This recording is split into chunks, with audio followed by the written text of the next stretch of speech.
ازيك يا بروفيسور جورج؟ ازيك يا دكتورة منى؟ انه حرف هناخده النهارده من كلمة مراهق؟ هناخد المراهق وحرف الراء اللي هي روابط الاجتماعية.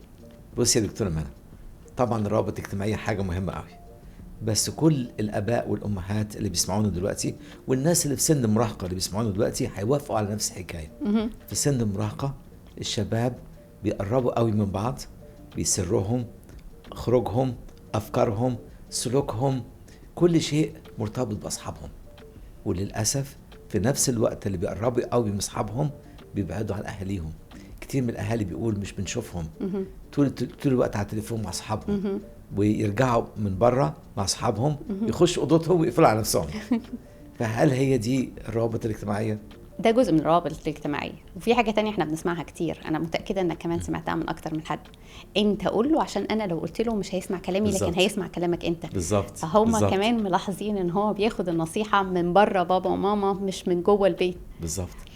لان احنا وهم اطفال هدفنا الاول ان احنا نتأكد ان في حاجات بيعملوها او في حاجات ما بيعملوهاش. طول الوقت ماشي وراه بتتأكد. بالظبط. رجعت من المدرسة غير هدومك عشان تاكل، اكلت خلص عشان تعمل مذاكرتك، خلصت الواجب بتاعك يلا عشان تنام، نام بدري عشان تصحى بكره تروح المدرسة. فاحنا بنتأكد ان هم بيعملوا اللي عليهم، وكمان طبعا بنديهم instructions وتعليمات عشان حاجات ما يعملوهاش. ولما انا عملت دوري كده بستريح، انا كده اب كويس او ام كويسه. ولو سألت اي اب او ام هتبص تلاقي ان في لستة تعليمات الصبح ولستة تعليمات بعد الظهر ولستة تعليمات بالليل. ده حقيقي.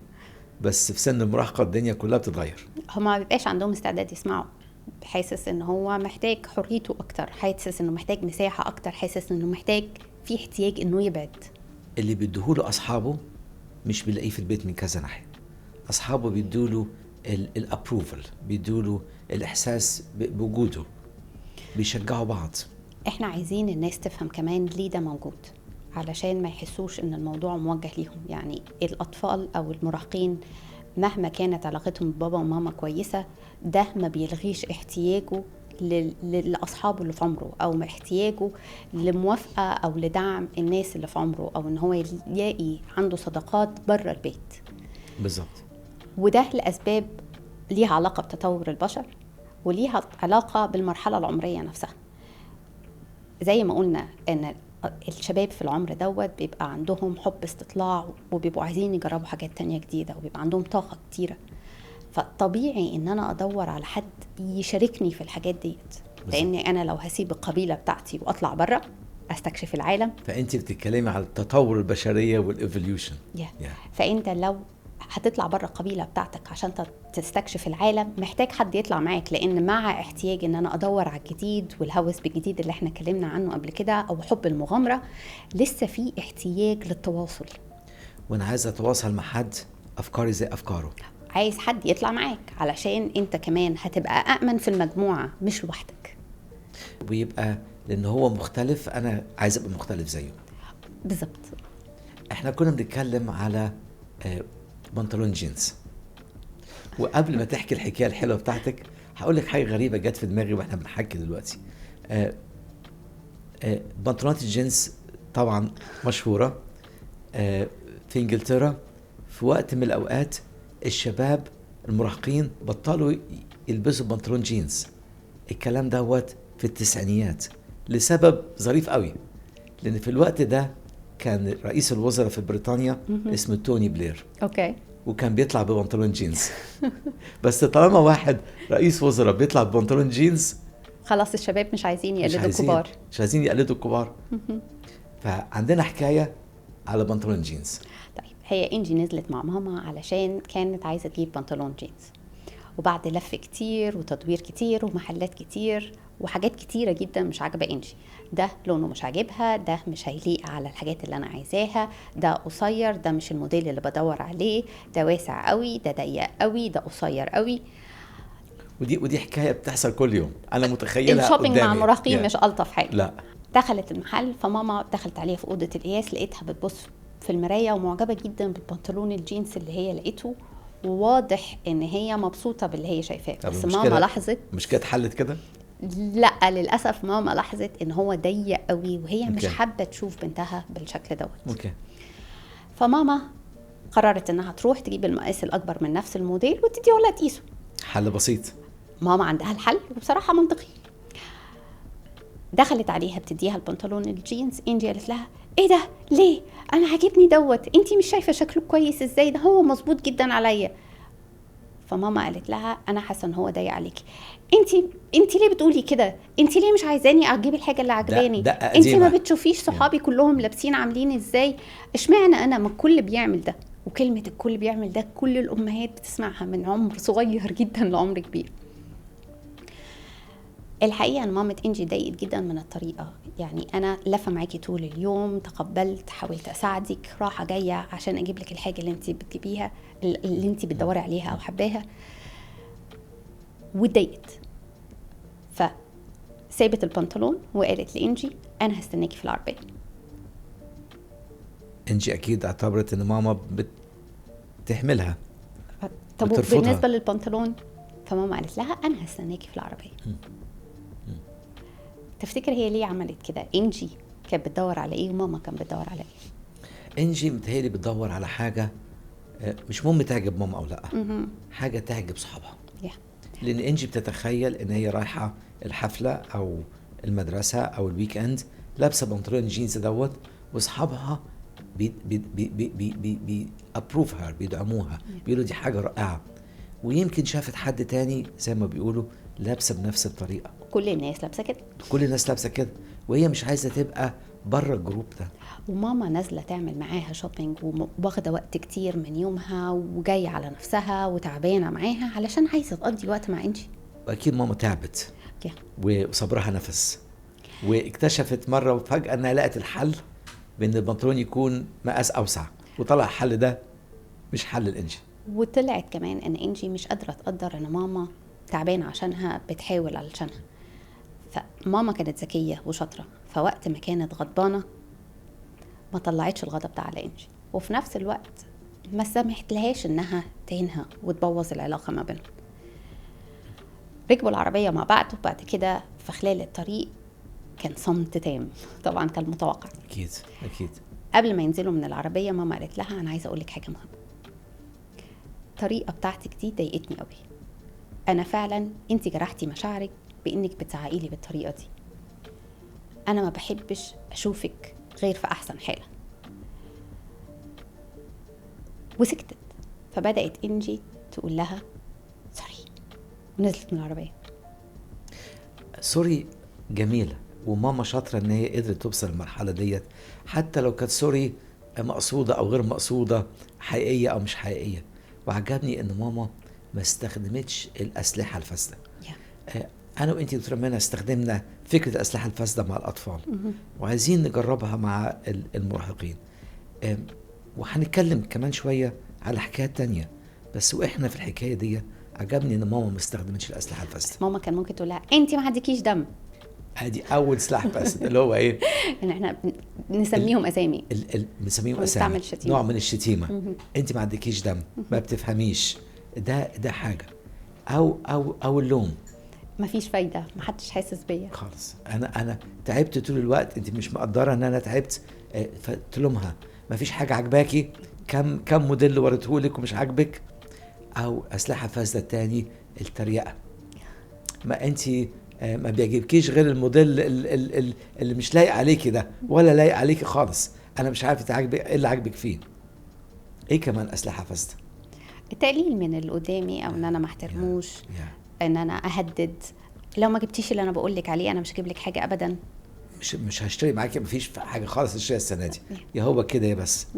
كمان المقارنه، يعني شفتي انت عايزه تلبسي ايه وبنت خالتك بتلبس ايه، فرق بينكم كبير. ودي الحقيقه انا بسمعها كتير جدا. ما هو البنات التانيين بيلبسوا كويس وبيلبسوا متغطي وبيلبسوا طويل، هو انا ليه بنتي مش عايزه تعمل ده؟ ولما بنحطهم في الجزء دوت بتبقى المقارنه خسرانه، لان بحس ان هو شايفني مش كويسه وانا مش عايزه اخسر بنتي. وهي دي مشكله الاسلحه الفاسده الحقيقيه، ان احنا بنوسع الفجوه في العلاقه. لان برضو من الاسلحه الفاسده التانية اللي بتتعب قوي الاوامر. اسمعي، هو ده البنطلون تشتريه وهو ده اللي هتلبسيه، وهو ده اللي انا قلت عليه عشان انا قلت عليه. عشان انا قلت عليه. كمان التنبؤ بالمستقبل. انت عمرك ما هتعرفي تشتري حاجه مناسبه ليكي. كل الاسلحه الفاسده دي بتزق اولادنا بعيد عننا. الحقيقه ان اي حد هيسمع كلام بيتقال له بالطريقه دي فعلا هيحس ان هي وجعته وجرحته.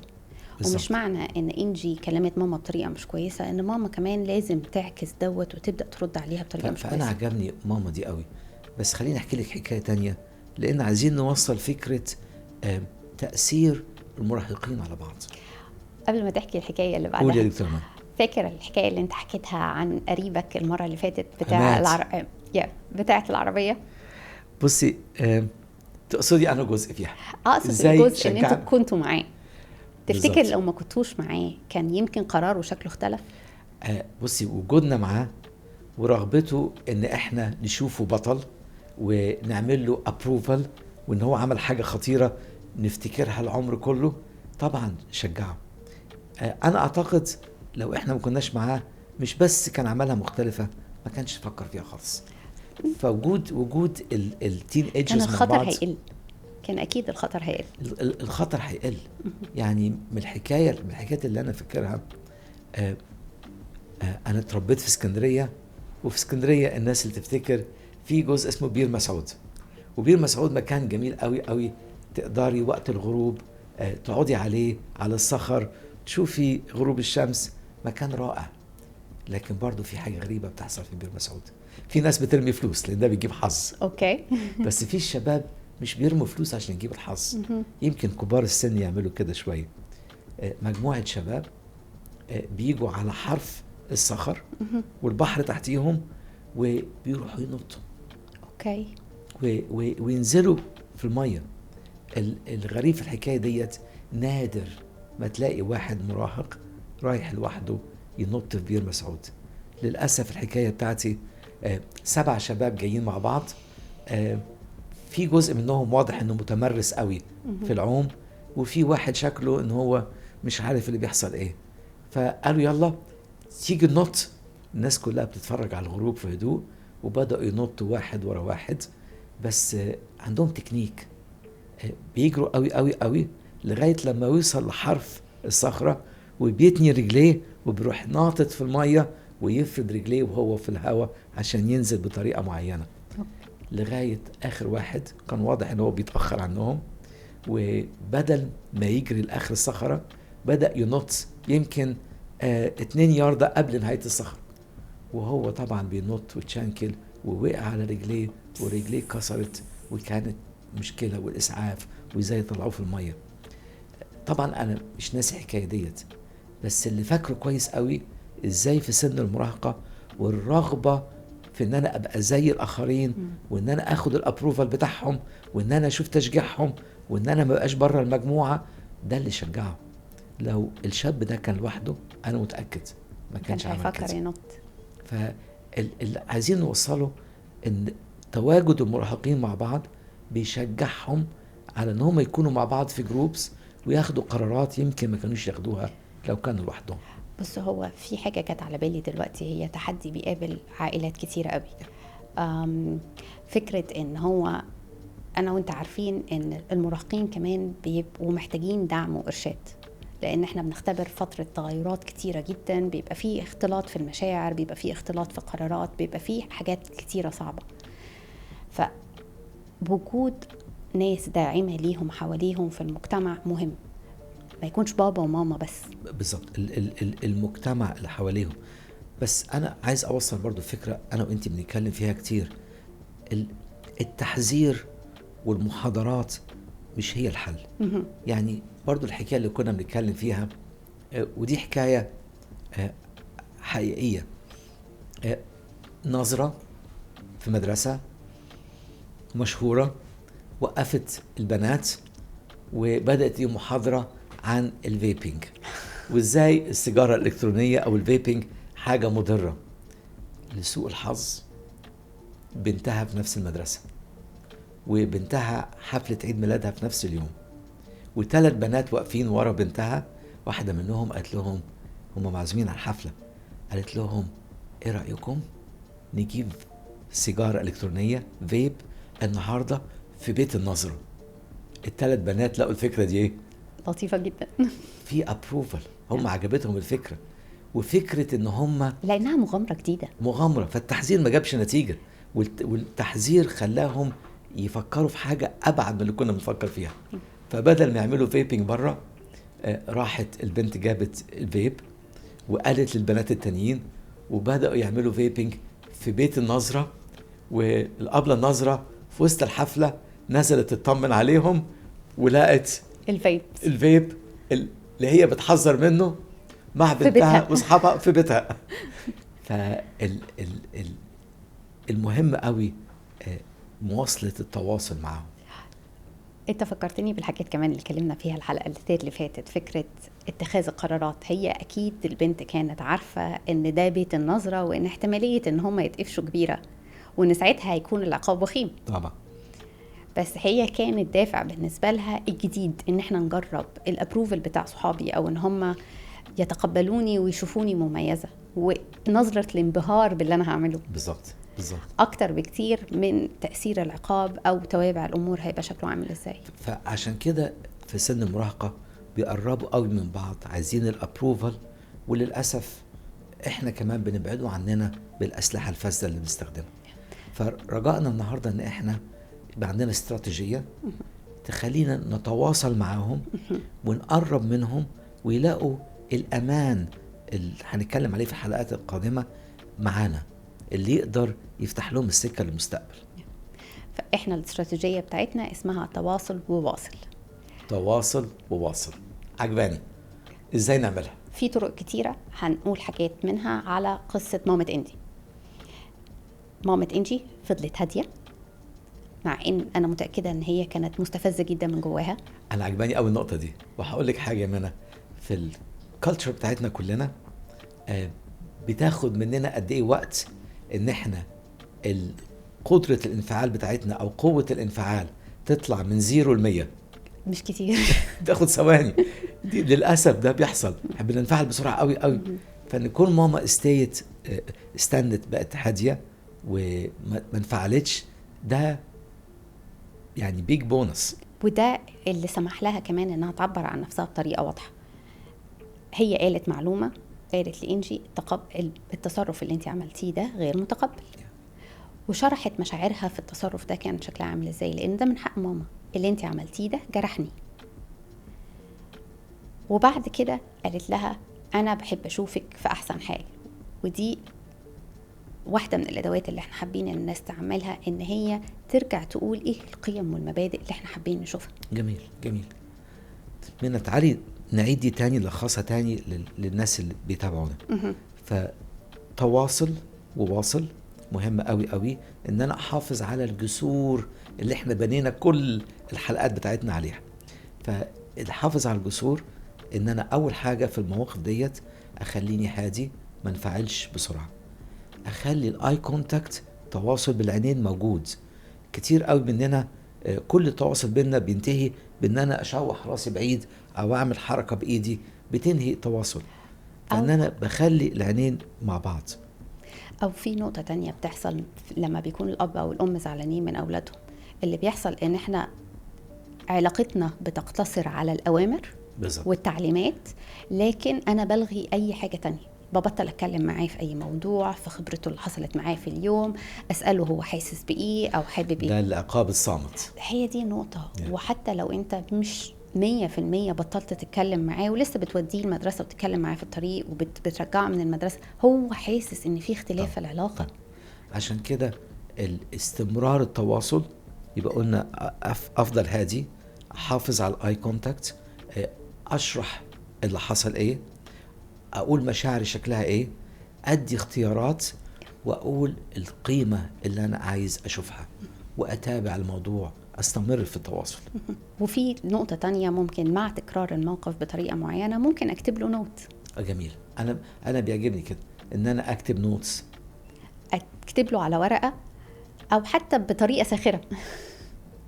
اسالك سؤال، مع الجيل اللي احنا فيه دوت والمراهقين، هكتب له نوتس ولا هبعت له تكست مسج؟ فكرة حلوة جدا، فكرة التكست مسج. ان هو انا عايزه اشوف ابني، ممكن اقول له ممكن احجز معاك ميعاد. يس، جميل جميل جميل. انت وحشتني قوي، انا نفسي اشوفك، ممكن نحجز ميعاد. تفتكر هو هيستجيب وهتعجبه الفكره ولا؟ اكيد اكيد. زي ما احنا عايزين نتواصل معاهم، هم عايزين يتواصلوا معنا. فالنهارده بنتكلم على استراتيجيه تواصل وواصل، وخدنا النقط بتاعتها. بس النقطه الاساسيه لما اولادنا بقربنا من اصحابهم لحد كبير دي حاجه فيها فايده، بس وجودنا معاهم باستمرار هيكون بر الامان بالنسبه لهم.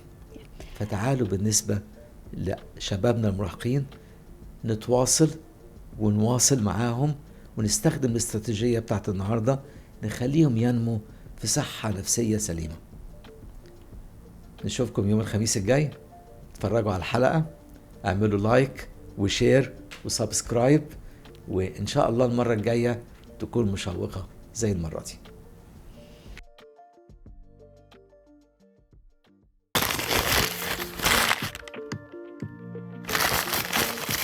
الحلقة الثالثة من الموسم الثاني، المراهق والروابط الاجتماعية. المراهقة هي مرحلة تحول وتطور، وجزء من التطور ده ليه علاقة بتطوير القدرات المسؤولة عن مساعدة المراهق في الانفصال عن الأهل والاستقلالية. الشجاعة والقدرة على الاستقلال واكتشاف الحياة بتعزز الإحساس بالمكافأة وبتشجعهم على البحث عن الجديد. ولأننا كبشر اتعودنا نتحرك في جماعات، المراهقين بيكونوا ميالين لبعض لأن اهتماماتهم وتطلعاتهم للمغامرة مشتركة. تاريخيا في مراحل التطور أجدادنا لما كانوا مراهقين جمعوا بعضهم وخرجوا يستكشفوا العالم. ده ساعد البشرية على تطوير قدراتنا على التكيف، وكمان ساعد في إثراء الصفات الوراثية. وجودهم مع بعض بدون توجيه ممكن يؤدي الكوارث، بس دعمهم ممكن يساعد على تطوير مهاراتهم. عايزين نركز على إزاي نحافظ على التواصل ونبني جسور. افتكر تواصل وواصل. حافظ على هدوءك ووصف المشكلة. أوصف ده بيخليك تحس بإيه، بسط المعلومة. وفر له اختيارات، استعمل كلمة، اشرح ايه توقعاتك، اكتب او ابعت له رسالة. نتمنى تكون الأمثلة اللي قلناها في الحلقة دي تساعدكم إزاي تستخدموا الاستراتيجية.